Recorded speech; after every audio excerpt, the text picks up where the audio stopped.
A very good afternoon बच्चों। Operation research की class में आप सभी का फिर से स्वागत है। आज की क्लास में हम बात करेंगे एक्सपेक्टेड मॉनेटरी वैल्यू की। एक्सपेक्टेड मॉनेटरी वैल्यू ये होता क्या है, इससे इसका यूज क्यों करते हैं और इसका यूज कैसे किया जाता है, ये सारी चीजें आज की क्लास में डिस्कस करेंगे। देखते हैं एक्सपेक्टेड मॉनेटरी वैल्यू क्या होती है। देखिए, एक्सपेक्टेड मॉनेटरी वैल्यू एक डिसीजन मेकिंग का क्राइटेरिया होता है। डिसीजन मेकिंग क्राइटेरिया होता है कि हम इसमें किसी भी कोर्स ऑफ एक्शन, देखिए तीन चीजें थे, कोर्स ऑफ एक्शन की एक्सपेक्टेड, कोर्स ऑफ एक्शन की क्या करते हैं, expected weightage monetary value find करते हैं। Expected monetary weightage average, expected, देखिए किसी भी कोर्स ऑफ एक्शन की expected weightage average monetary value find करते हैं,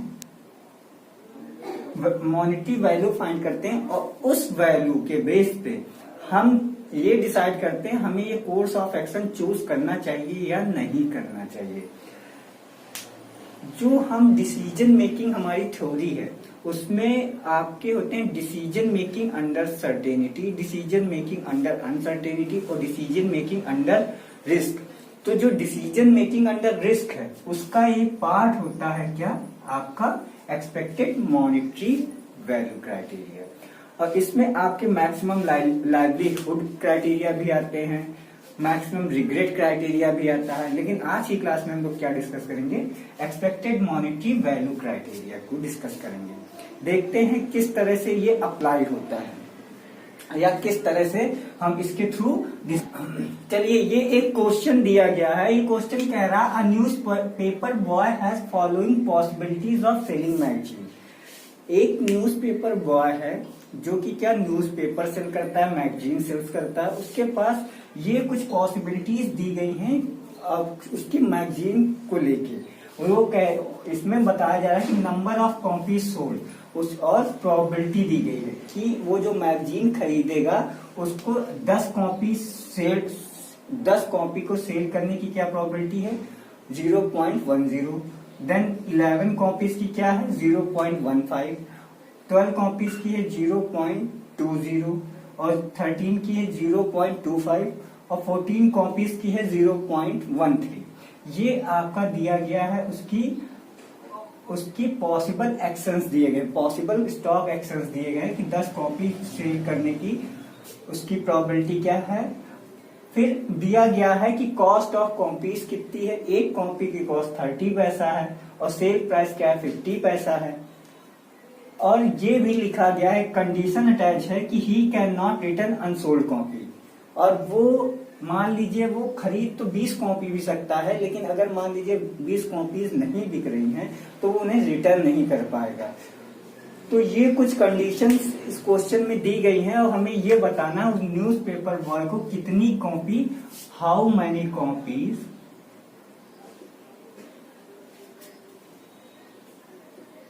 he should purchase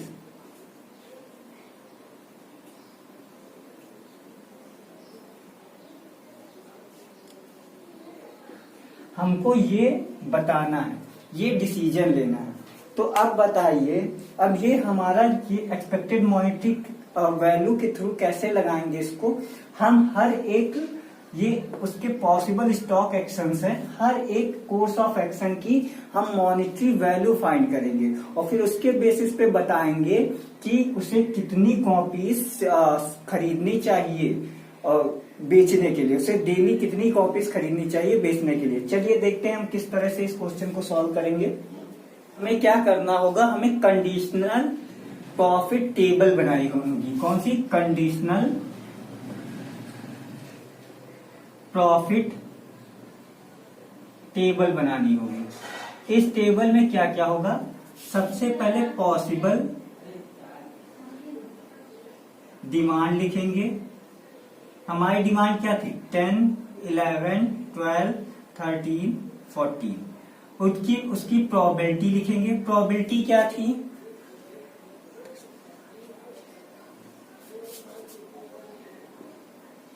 1.1, 0.1, 1.5, 0.15, 0.20, 0.25, 25.30, ये उसकी प्रोबेबिलिटी दी गई थी। अब हमें पॉसिबल स्टॉक एक्शंस निकालेंगे। पॉसिबल स्टॉक एक्शन यहां लिखेंगे, stock action. Possible stock action में हम सेम चीज यही लिखेंगे कि अगर वो 10 कॉपी की डिमांड करता है तब क्या होगा, वो 20 कॉपी की, वो 11 कॉपी की डिमांड करता है तब क्या होगा, 12 की करता है तब क्या होगा, 13, 14 और 15। सेम चीजें हम जो हमारी डिमांड दी है, पॉसिबल डिमांड, सेम वैसे वहां हम उसको पॉसिबल स्टॉक एक्शन में लिख लेंगे। अब ये बताइए एक चीज कि कॉस्ट ऑफ कॉपी कितनी दी गई थी? कॉस्ट ऑफ कॉपी 30 पैसा दी गई थी, और ये सारी चीजें जो है पैसे में है। कॉस्ट ऑफ कॉपी 30 पैसा दी गई थी। सेलिंग प्राइस कितना दिया गया था? सेलिंग प्राइस दिया गया था आपका 50 पैसा। ये चीज दी गई थी।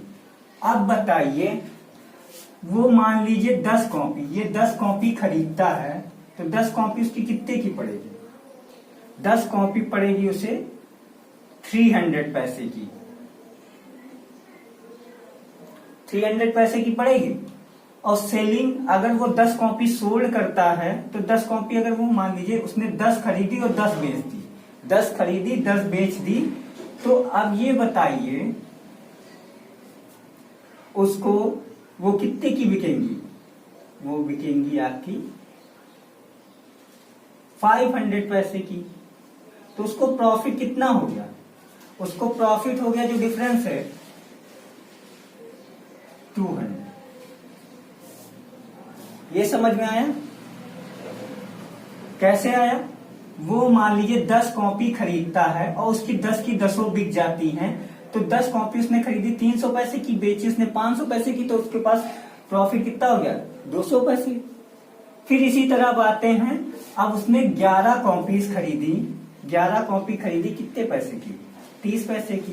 तो वैल्यू कितनी हो गई? 330 रुपए। लेकिन अब उसके पास बिक कितनी रही है? पॉसिबल डिमांड कितनी? हम 10 मान के चल रहे हैं। मान लीजिए उसकी कॉपी बिकी 10 ही, कॉपी 10 बिकी, तो उसके टोटल वैल्यू कितने की बिकी? 500 की बिकी उसकी। जैसे सेम यही चीज 10 कॉपी बिकी 500 की। यहाँ पे यही तो दे रहा पॉसिबल डिमांड। मान लीजिए हमने 10 खरीदी थी, 10 बेच दी, तो हमारा इतना प्रॉफिट हुआ। हमने 11 खरीदी बट हमारे पास बिकी कितनी? 10। तो 11 कॉपीज हमारी 330 की हुई, बिकी हमारी 10 500 की, तो हमारा प्रॉफिट कितना होगा? 170। क्योंकि हम कॉपीज को रिटर्न ही नहीं कर सकते, तो एक कॉपी तो हमारी खराब हो जाएगी। सेम इसी तरह उसने क्या किया, 12 खरीदी और 10 ही बिकी। जब 12 खरीदी 10 बिकी, तो 12 उसने कितने की खरीदी होंगी? 12 यहाँ 36, 360 की खरीदी होंगी। लेकिन बिकी कितनी? 10। तो उसको 10 कॉपी बिकी 500 की। अब उसके पास कितना? 140 पैसे प्रॉफिट हुआ। सेम उसी तरह हम अगला करेंगे। इसमें आएगा आपका 110, इसमें आएगा आपका 80, और इसमें आएगा आपका 50। कुछ इस तरह से आएंगे, लेकिन यहां पर 14 तक ही दिया गया है, तो हम इसे 14 तक ही लिखेंगे। तो यहां तक ये चीज क्लियर हुई। ये कैसे वैल्यू आ रही है? ये मान लीजिए हमने क्या किया, हमने 10 कॉपी खरीदी और 10 की 10 हमारी बिक गई। यहाँ पे ये सेल है, ये सेल कॉपीज हैं। और ये पॉसिबल स्टॉक एक्शन, यानी हमने जो एक्शन लिया है, हमने क्या एक्शन लिया? हमने 10 कॉपी खरीदी, 10 बिक गई 200। हमने 11 खरीदी, बाई चांस बिकी कितनी? 10 ही, तो हमारा प्रॉफिट हुआ 170। सेम इसी तरह यहाँ किया गया। अब नेक्स्ट पॉसिबल स्टॉक एक्शन देखते हैं। हमने क्या किया, हमने खरीदी कितनी कॉपीज? हमने खरीदी 10 कॉपीज और 11 बिकी, हमने 10 खरीदी, 11 की डिमांड थी, हमने खरीदी 10, 11 की डिमांड थी, तो हम 10 ही बेच सकते हैं। तो हमारे पास प्रॉफिट कितना होगा? 200 रुपए तो होगा, क्योंकि हम डिमांड चाहे जितनी हो, हम जितनी खरीदेंगे उतनी तो बेच पाएंगे। तो हमने क्या किया, हमने खरीदी 10 कॉपियां, हमने खरीदी 10 कॉपियां और 10 ही बेची, क्योंकि 11 तो बेच नहीं सकते। तो हमारा प्रॉफिट कितना होगा? हमारा प्रॉफिट होगा 200 पैसे। सेम इसी तरह हमने 11 खरीदी और 11 ही बेची, 11 खरीदी 11 बेची। देखिए 11 खरीदी कितने की? 11 इंटू 30, 330 की खरीदी। लेकिन 11 अगर हम बेचेंगे 50 की, तो हमारा कितना प्रॉफिट होगा? हमारा 550 रुपए होगा। तो हमारा प्रॉफिट कितना हो गया? 220 रुपए। तो यहाँ पे कितना आ जाएगा? 220 रुपए होगा। नेक्स्ट आते हैं, अब इसने क्या हुआ? 12 खरीदी 11 ही बिकी, तो 12 खरीदी 11 बिकी, तो कितना हो जाएगा? 12 खरीदी, 12 कितने की खरीदेगा? 30 रुपए की, 12 36, 360। लेकिन बिकी कितनी? बिकी तो हमारी है 11 कॉपियां 550 की, तो हमारे पास कितना आ जाएगा? हमारे पास वैल्यू आएगी 190। नेक्स्ट आते हैं, फिर इसकी वैल्यू आएगी 160, इसकी वैल्यू आएगी 130।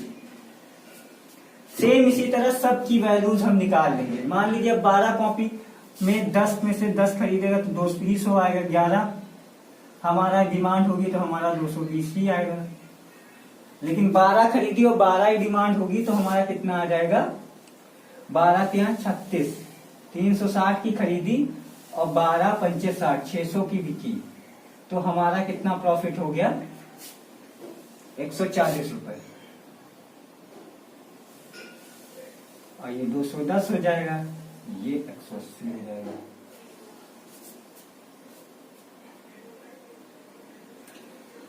इसका भी सेम उसी तरह करेंगे हम। इसका 200 आएगा, इसका 220 आएगा,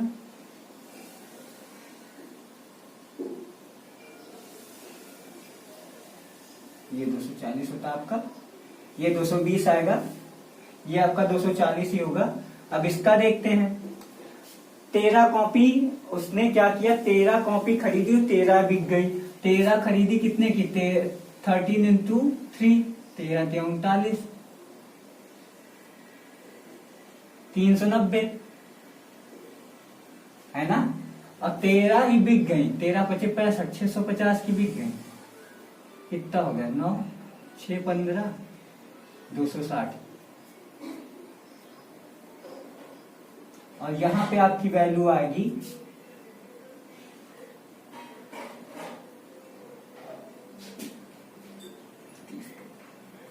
230। लास्ट वाला देखते हैं, ये 200 रहेगा, ये 220 ही रहेगा, ये 240 ही रहेगा, ये 260 ही रहेगा, और ये आपकी वैल्यू आ जाएगी, इसमें 20 बढ़ा देंगे 250, 280।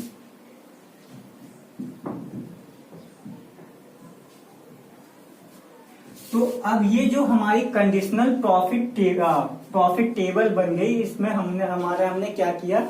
हमने जो हमारा क्वेश्चन दिया गया था, पॉसिबल डिमांड लिखी, उसकी प्रोबेबिलिटी लिखी, देन हमने क्या लिखा? जो हमारे पॉसिबल स्टॉक एक्शन थे कि हम 10 कॉपी खरीदेंगे, 11 कॉपी खरीदेंगे और 12 खरीदेंगे, 13 खरीदेंगे, तो हमारा उस समय प्रॉफिट क्या होगा। अब हम देखेंगे कि ये जो प्रॉफिट है, अब इसमें से हमें प्रॉफिट मिलेगा कितना। ये तो कॉपी सोल्ड करने पे प्रॉफिट है, लेकिन इनके साथ क्या है? इनके साथ अभी पॉसिबिलिटी अटैच है। तो अब हम इस प्रॉफिट को इस पॉसिबिलिटी जो पॉसिबिलिटी है, प्रोबेबिलिटी है, उससे हम मल्टीप्लाई करेंगे और देखेंगे उस तब हमें कितना प्रॉफिट एग्जैक्टली हो रहा है। क्योंकि ये तो हमारा हो गया कि हमने 10 खरीदी, 10 बेच दी, लेकिन अभी इसके साथ ये प्रोबेबिलिटी तो है कि 10 बिकने की 10% ही संभावना है और 11 बिकने की 15% ही संभावना है। तो ये चीज अभी हम इससे मल्टीप्लाई करेंगे और देखेंगे हम किस नतीजे पे पहुंचते हैं।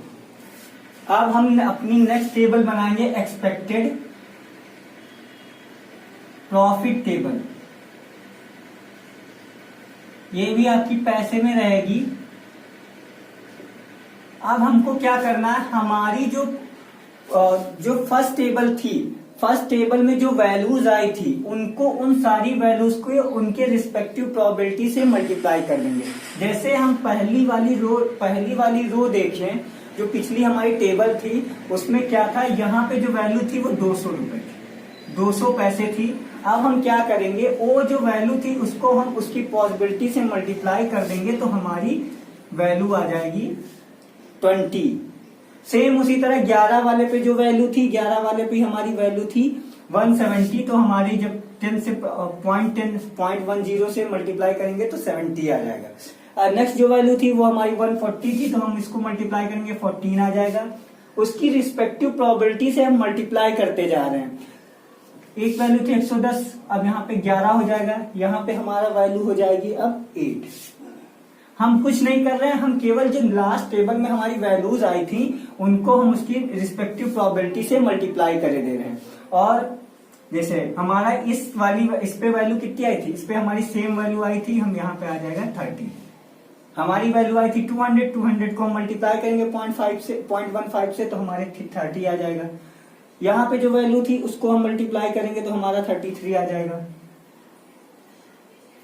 अब सारी वैल्यूज जो दी गई थी उनको हम मल्टीप्लाई करके यहाँ पे लिख देंगे, जो कि हमारी आएगी 50, 60, ये हमारी वैल्यूज आएंगी। नेक्स्ट हम देखते हैं इसमें कौन कौन से।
अब उन जो हमारी वैल्यूज आई थी उनको हमने जब उसकी रिस्पेक्टिव प्रोबेबिलिटी से मल्टीप्लाई किया तो कुछ हमारी इस तरह से वैल्यूज आई हैं। अब हम यहाँ क्या करेंगे, यहाँ टोटल करेंगे। ये जो वैल्यूज आई हैं इनका सबका टोटल करेंगे। इसका टोटल करेंगे तो कितना आएगा, 20, 30, 50, 40, 90, 6, 15, 200 आएगा। इसका टोटल करेंगे कितना आएगा, 17, 3, 40 से 215। इसका टोटल करेंगे, देखते हैं कितना आता है। इसका आएगा आपका 222.5। 13 वाले का टोटल करेंगे, इसका आएगा आपका 220। और लास्ट वाले का टोटल करेंगे तो 205। अब देखिए ये क्राइटेरिया क्या कहता है, जिसकी weightage average expected monetary value, जिस एक्शन की weightage average expected monetary value सबसे ज्यादा होती है उस कोर्स ऑफ एक्शन को हम ऑप्ट करेंगे। तो हमारा कोर्स ऑफ एक्शन क्या हो जाएगा, 12।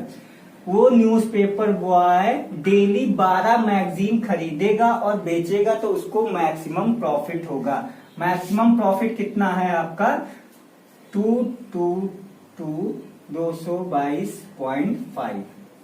ये इस एक्सपेक्टेड मॉनेटरी वैल्यू क्राइटेरिया के थ्रू का यूज करके कुछ इस तरह से हम अपने डिसीजंस को लेते हैं। ये तरीका होता है कैसे हम पर्टिकुलर कोर्स ऑफ एक्शन पे पहुंचे एक्सपेक्टेड मॉनेटरी वैल्यू के थ्रू। आई होप क्लास ये आपको समझ में आया होगा। Thank you.